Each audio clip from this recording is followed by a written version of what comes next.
Halo semua, kali ini kita akan membahas topik, buah karya almarhum Prof. Henry Guntur Tarigan untuk Simalungun. Dari tulisan, Masrul Purbadasuha SPD. Almarhum Profesor Dr. Henry Guntur Tarigan Gersang dilahirkan pada tanggal 23 September tahun 1933 di Linggajulu, Karo, Sumatera Utara. Beliau merupakan sosok yang sangat mencintai suku Simalungun dan juga Karo. Masa hidupnya dihabiskan untuk mengkaji budaya Simalungun dan Karo.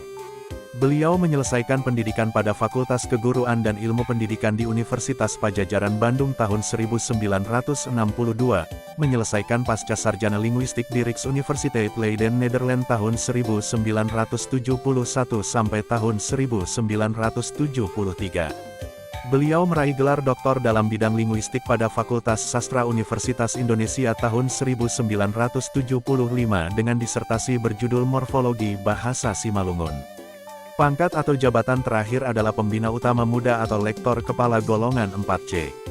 Beliau sering mengikuti berbagai seminar dan lokakarya di dalam dan luar negeri dalam bidang kebahasaan, antara lain di Hasselt, Belgia tahun 1972, di Paris, Perancis tahun 1973, di Hamburg, Jerman tahun 1981, dan di Tokyo, Jepang tahun 1983.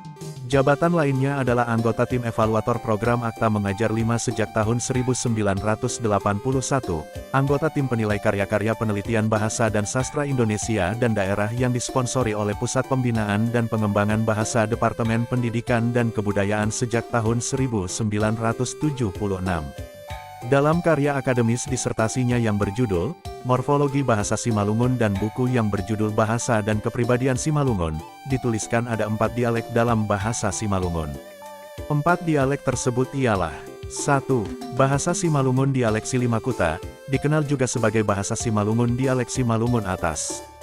2. Bahasa Simalungun dialek Topi Pasir, dikenal juga sebagai bahasa Simalungun dialek Simalungun Horisan. 3. Bahasa Simalungun dialek Raya. 4. Bahasa Simalungun dialek Bandar, dikenal juga sebagai bahasa Simalungun dialek pesisir pantai timur Sumatera atau Jahe-Jahe. Karya-karya beliau antara lain: 1. Struktur sosial dan organisasi sosial masyarakat Simalungun. 2. Morfologi bahasa Simalungun. 3. Umpamani Simalungun atau peribahasa Simalungun. 4. Umpasani Simalungun atau pantun Simalungun. 5. Hutintani Simalungun atau teka-teki Simalungun. 6. Perbandingan kata tugas bahasa Simalungun dan bahasa Indonesia. 7. Sumbangan bahasa Simalungun terhadap bahasa Indonesia khusus dalam bidang morfologi. Tesis diajukan untuk memperlengkapi tugas-tugas dan memenuhi syarat-syarat untuk mencapai gelar sarjana. 8. Morfologi kata kerja dalam bahasa Simalungun. 9. Pengantar fonologi bahasa Simalungun. 10. Pengantar morfologi bahasa Simalungun. 11. Perbandingan morfologi bahasa Ogan dengan bahasa Simalungun. 12. Morfologi kata benda, kata keadaan dan kata bilangan dalam bahasa Simalungun. 13. Perbandingan morfologi bahasa Karo dan bahasa Simalungun. 14. Perbandingan umpasa Simalungun dengan pantun Melayu. 15. Sahap Silumat Lumatni Simalungun. 16. Folklor Simalungun, cerita Si Jonaha. 17. Folklor Simalungun, cerita Tuan Sormaliat. 18. Folklor Simalungun, cerita Si Marsingkam. 19. Sitalasari, bunga rampai adat dan budaya Simalungun. 20. Bahasa Karo. 21. Sastra lisan Karo. 22. Percikan budaya Karo. 23. Psikolinguistik.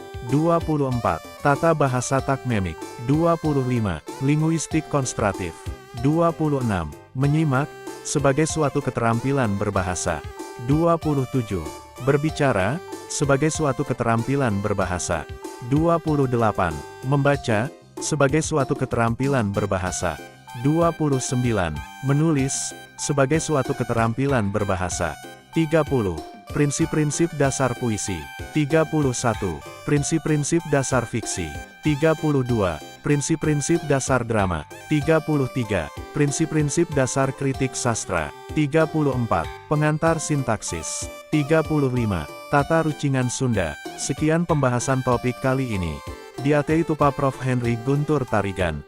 Horas Ibagas Habonaron Dobona suku Simalungun dan Mejuah Juah suku Karo. Semoga bermanfaat.